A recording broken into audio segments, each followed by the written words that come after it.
The brave little tailor, once upon a time, in a bustling village surrounded by lush green hills, lived a young tailor named Jack. Jack was known for his cheerful nature and his extraordinary skill in sewing. Despite his small stature, Jack had a heart full of courage and dreams as big as the sky. One sunny morning, as Jack was stitching a beautiful dress for the mayor's daughter, he heard a commotion outside his shop. Curious, he stepped out to see a crowd gathered around a royal messenger. The messenger announced, "Hear ye, hear ye!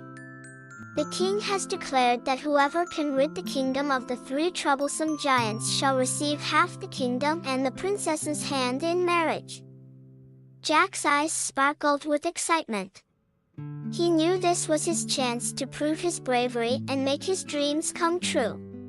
He quickly gathered his tools, a small piece of bread, and set off towards the mountains where the giants were said to dwell.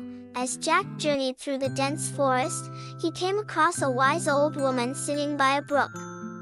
She greeted him warmly and said, "Young tailor, where are you headed with such determination?"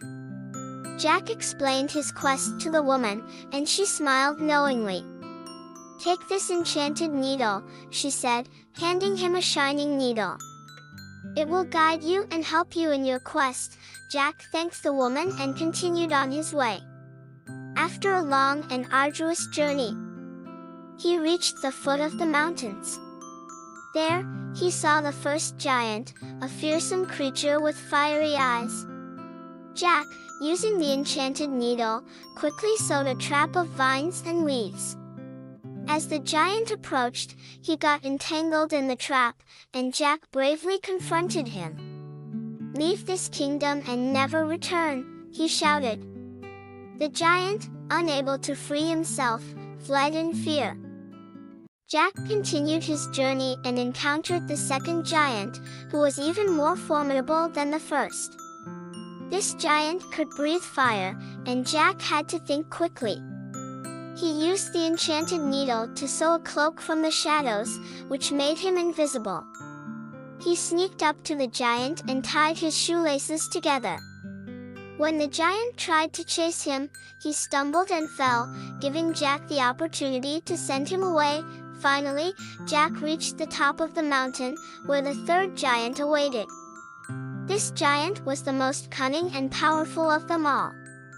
Jack used the last of his courage and the enchanted needle to sew a magical net. As the giant charged towards him, Jack threw the net, capturing the giant and rendering him powerless. "You are defeated," Jack declared. "Leave this kingdom and never return." With the giants gone, Jack returned to the village as a hero. The king, true to his word, rewarded Jack with half the kingdom and the princess's hand in marriage. Jack and the princess, who admired his bravery and kindness, lived happily ever after. And so, the brave little tailor, with a heart full of courage and an enchanted needle, proved that even the smallest of us can achieve great things.